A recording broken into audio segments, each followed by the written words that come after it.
Hi everyone. I thought I would do a video for French defence players and also to try and promote this fantastic opening known as the French defence. Now, one of the problems lines I've had to face is the Tarrasch variation. So after e4, e6, d4, d5, knight d2, it's a positional line where white's blocking in his c1 bishop, but he has all sorts of options. Like he's really solid, like he keeps supporting the centre of f4 and c3, and it's very annoying to meet. So I was sipping Pepsi today. I used to find this defence really annoying.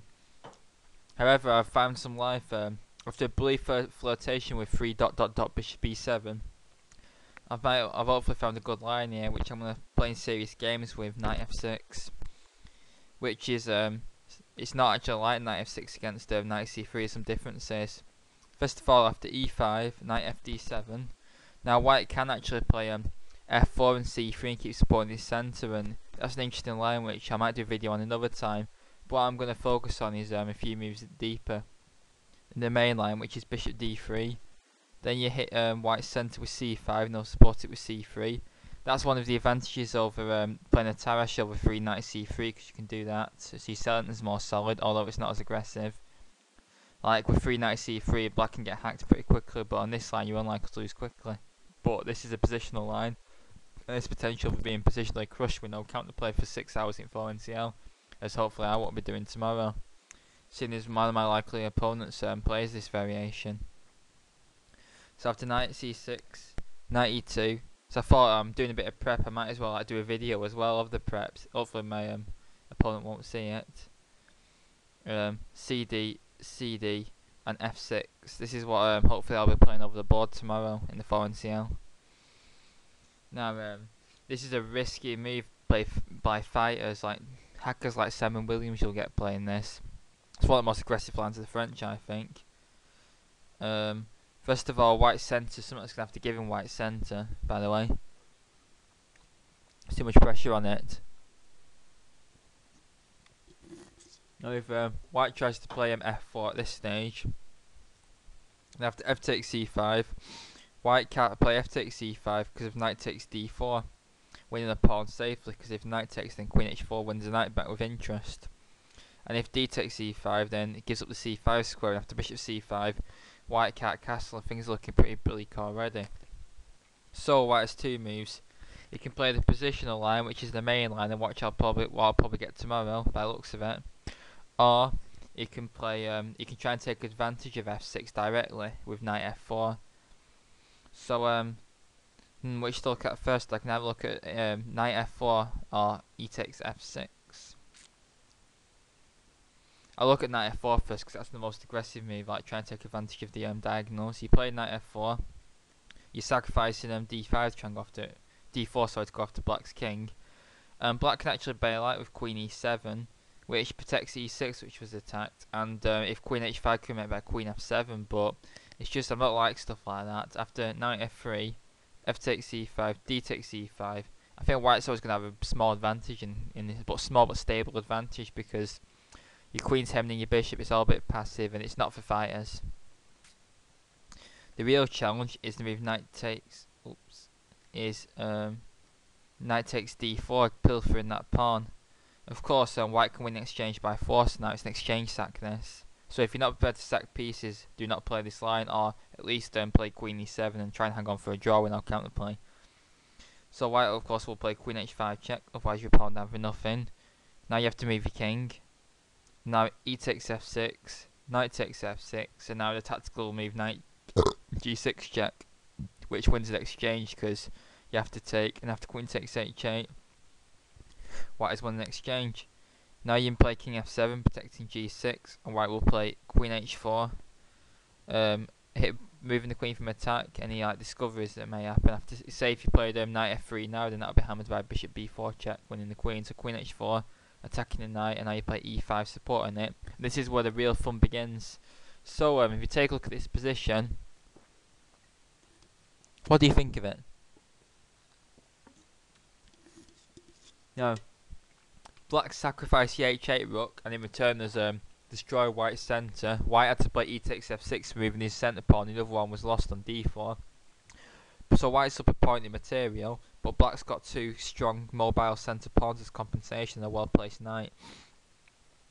And all in all, white's position is tactically prone, really vulnerable. There's potential for disasters any second. Like one bad move from white, you're gonna get overwhelmed straight away.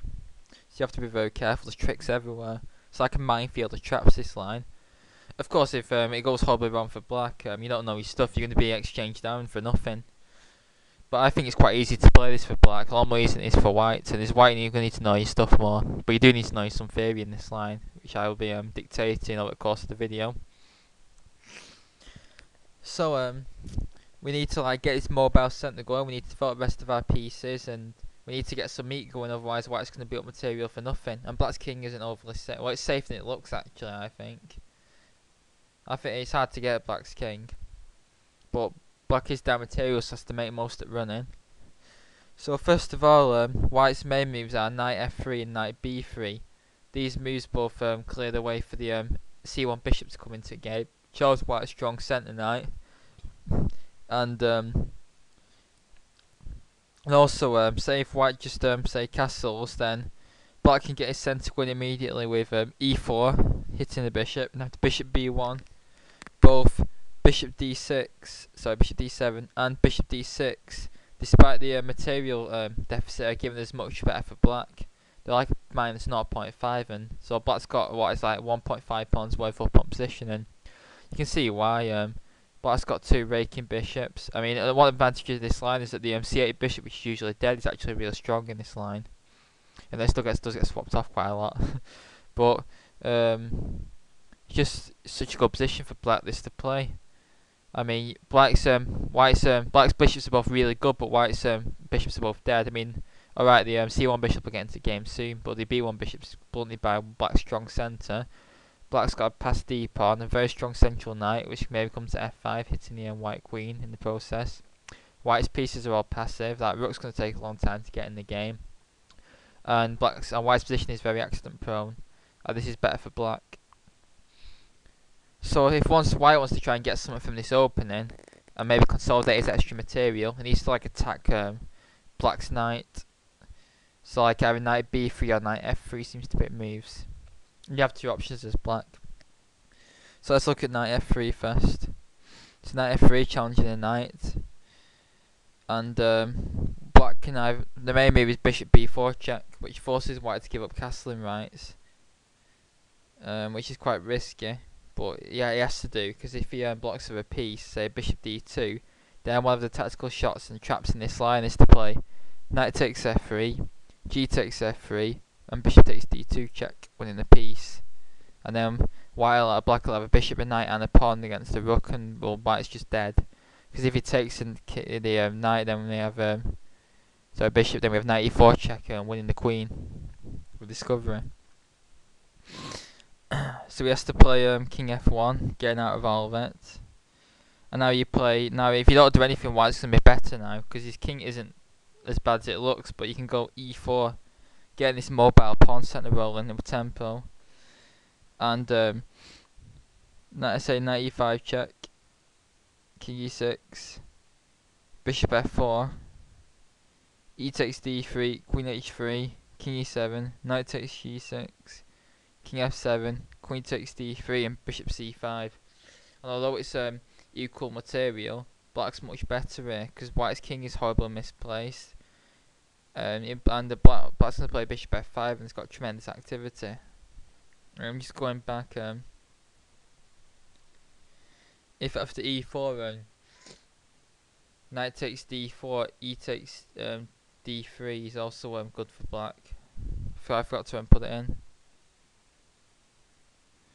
So knight takes, e takes d3, and black's got a strong passed pawn on d3. His centre has been broken up, admittedly, but white's king is very loose, and all black's pieces are active, and this is at least equal for black, if not better.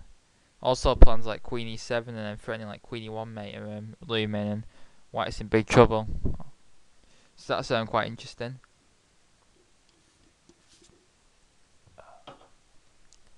Another line.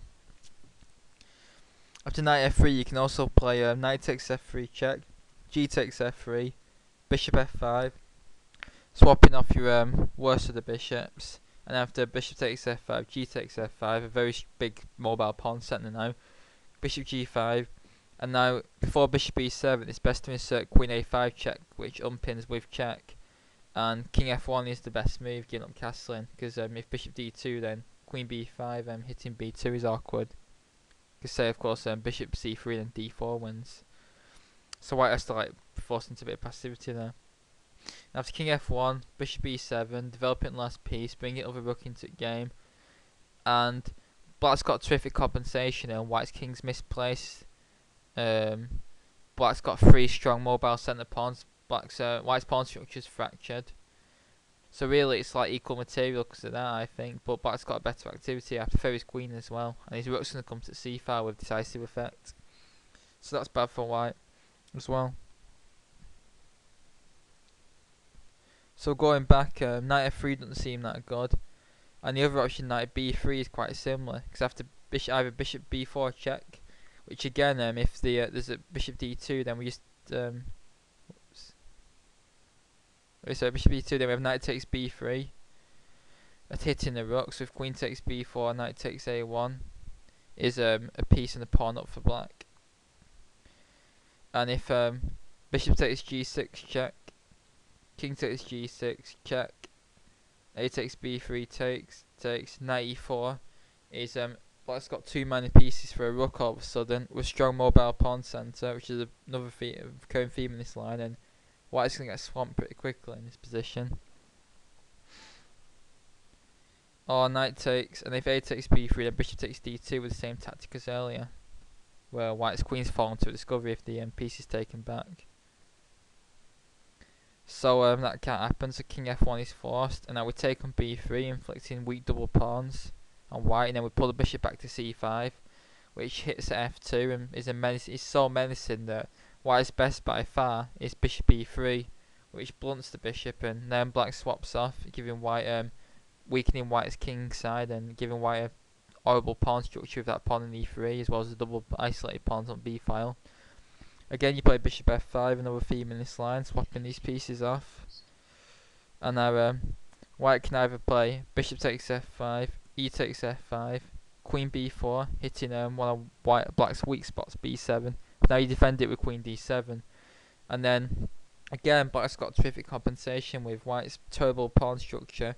Potential play down the c file, as long as a7 can be defended. So say b6, rook c8. White's rook's going to struggle to get into the game, and black's knight's got also terrific squares, giving way to an interesting struggle where black's got terrific compensation, and most strong players prefer to be black in this position. An alternative here, if you don't want to level out black's pawn structure, because you need to really get rid of this bishop, it's going to point right through your queen side, is king e2. Oops. So it'll keep with black with double pawns, but white's king gets misplaced. But it's quite hard to attack. But now queen b6, queen a4, one of the only moves, and just takes like king g8, consolidating. And again, this is better for black. There's going to be mobile pawn set. He's going to go forward with check as well. And white has to be careful. His king on d3 isn't a sitting duck. So we go back. And if we go back before bishop b4, we can also play knight takes b3. A takes b3, and now e4, advancing the mobile pawn centre with tempo and getting some good old-fashioned hacking going. So bishop e2, and now check. Again, forcing king f1. Well, if fact bishop d2, it doesn't lose in this position because there's no knight e4. But of course, white'd have to go up castling anyway, so you might as well do king f1 and keep that bishop on the board. Now queen b6, pointing at f2. And again, black's got terrific compensation, and in every line I've assessed this is at least terrific compensation for black and enough for at least equality. And 9 knight f4 question mark exclamation mark, which tries to refute f6, has been played by many a strong player. There's a game at Hastings with recently between 2600 plus, which of course black won. And it's just such a good line, because you're thinking, well, white, I'm going to win an exchange, but you're going to lose. Black just stacks the exchange and hacks white to shreds with some good old-fashioned hacking. And the club's most improved player, Daniel Abbas, who went up from 136 to 167 in the January list. He's 12, but he's 167. He had a game against Robert Clegg at Leyland Congress, where he played 9-knight f4 and he lost quite well. It wasn't badly, but he didn't seem to get much counterplay and he lost in the end. So that shows how dangerous it is. And now Daniel's higher than Clegg now. But it just shows how dangerous this line is. You need to know it deep.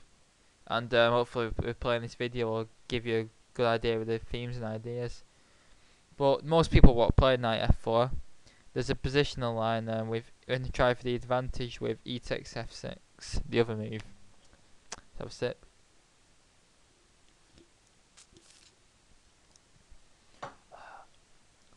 So after knight takes f6, the best move. Some of the themes is that white's plans are to try and strangle black. One plan is to play bishop b5, take the knight in c6, and then put a knight in e5, which will blockade black's extra centre pawn. Then black's c8 bishop will hemmed in for good, and white will have a good knight versus bad bishop endgame potential. Black will have very few winning chances. You have to be wary of that. Black can play bishop d6 and queen c7 and get pressure down the diagonal. He can recycle his bishop to make it active via d7, e8, h5. He can castle along so his rook's on the now half open f file. He has to watch out for the backward e6 pawn, but if white's too passive he can mobilise his centre with e5. So black isn't going to get a mobile centre, but at least he's not going to be down the exchange. So it's double-edged. But this is white's best try for the advantage in the Tarrasch French. You have to be quite aggressive as black, because white is positionally better. Like bishop b5 takes c6 and knight e5 is quite an ominous threat. But black's got dynamism with play down the b8 h2 diagonal. His bishop can route to active posts. It's quite nice. Push down f file. Anyway, white's best is white can castle on knight f3. Doesn't really matter which one first. So knight f3, preparing to bring a knight to e5. And now bishop d6, developing the bishop to a good square, preparing kingside castling. And now if white plays bishop f4, which is a favourable bishop swap because it's white's bad bishop against black's good bishop, then there's an interesting option in bishop takes f4, knight takes f4, and check is awkward. Which forces white to make a concession. If he just plays king f1, then it's a good move in some lines at French, but not this one. After castles, white's king's on the same file as black's rook, and although there's a lot of pieces in way, it's quite dangerous. So white's best is to block, and then we swap castles, and this endgame is about equal according to engines. So that's not too great for white. Maybe slightly better for black, he even says. Another theme I forgot to mention as well is sometimes, say if white's e2 knight moves, then black on the f file can sacrifice the exchange on f3 and then take white's d4 pawn with fantastic compensation. That's a theme to look out for as well in this line. So white said castles, and now he really does want to play bishop f4, because say if black just casually castles, then bishop f4 and then bishops are coming off the board, or black has to, if black plays bishop e7, then white just sticks a knight in e5, plays bishop b5, takes c6 with immense position. So we play queen c7 to stop that, to intensify the pressure on diagonal. Because if white's going to make this favourable bishop swap, we want to at least make him make some kind of concession. And now g3, which weakens the light squares, but black's bishop isn't doing anything at the moment. The light squared 1, and it prefers to swap these bishops off. And also it blunts the pressure on diagonal as well. And it's just a solid option, as white could play maybe queen b3, castles, and bishop d2. But that's only going to be about equal and won't cause black any problems. So g3, and now we just ignore it in castle, getting some because the thing is g3's like left the f3 knight loose, and loose pieces lose games. And now white should play bishop f4. An alternative is rook e1, which prepares to try and take advantage of the fact that black's e6 pawn is a backward pawn on a semi-open file. And black can maybe play bishop d7, preparing to recycle the bishop to e8 to h5 and bring his rooks into game, because your development's finished when your rooks are talking to each other. And after bishop f4, knight g4, is actually similar to our main line. Black has this very sharp option though of e5. So after everything comes off, knight d4 takes d7. We see the black's now got an isolated queen's pawn, which is blockaded and it's quite easy to attack. Well, not actually that easy because it's on different colour to white's bishop. But black's got dynamism in return because its bishop's opposite colour and white's light squares around his king are weak. And the light square bishop is quite dangerous in this line. And black's got a lot of activity in return for the IQP. So it should be better equal this, and it's a sharp option you can maybe have a look at. Instead of rook e1, white could play the move bishop f4, and now knight g4. An option is bishop, of course, d7 to e8 to h5 to try and take advantage of f3. So knight g4, bringing the knight to an active post where it's trying to take control of e5 as well, because you need to fight over e5 and d4 in this line. And after bishop takes d6, queen takes d6, knight c3. Maybe planning knight b5 with tempo. And now black can kill two birds with one stone in this position with queen e7. If you're casual and just play bishop d7, preparing your plan to recycle the bishop, then white wins a pawn with the tactical shot. Bishop takes h7, king takes h7, and knight g5, king g8, queen takes g4. And if black tries to e5, then we can just take it because black's queen's on pre as well. So that'd win white a pawn. So you have to play queen e7. Oops. Which gets out the knight's range and also stops this plan because after knight g5 will just be taken. So rook c1, it's an open c file, so we want to put our rooks in open files. Now bishop d7, and now bishop b5 maybe can be played with the positional plan of bishop takes knight and then knight e5, trying to strangle white. But there's some problems in that black can take advantage of the f file pressure with queen f6, which hits down the f file and hits white's knight. And if white just goes back with bishop e2, then his last move is just a complete waste of time. And after knight h6, black's got a wonderful position. He can play knight f5 and hit d4 again, which is very hard to defend. He can play bishop e8 to h5 and intensify the pressure on f3 in the f file. Just a real nice position this for black with nothing to worry about and very good winning chances. And Simon Williams would hack people up from fun with this. So white should play h3. And after queen takes f3, h takes g4, and now a6. Because although white's idea is to play bishop takes c6, bishop takes c6, we see that white's knight is very hard to get to e5. There's practically no way to get there. Well, there is, but it's going to take off absolutely ever. Like a route would be, I don't know, I can't think of a route off the top of my head of white's knight actually getting there. But it'd take that long that by the time it does get there, black will probably either have thought the problem out or neutralised it. And say white swaps queens off, king g2, rook af8, and an endgame that's at least equal for black has arisen. Now it's true that black's bishop is bad and hemmed in by its own pawns, but white's knight is not getting to e5 very easily, so that's quite bad as well. And black's rook's all doubled on the f file and pinning white down, and white's also got double pawns and an isolated pawn. And the engines assessed is equal, but I'd rather be black here, and I'm sure most of you would be. Any comments on these lines, by the way, are appreciated and welcome, and I will answer them as best as possible. So I hope you've enjoyed this analysis of some French Tarrasch lines, and it has bolstered your theory and helped you learn positions better. If you want to develop your understanding of these lines, then you need to seek some independent research on these lines, you know, with like databases and stuff like that, and books.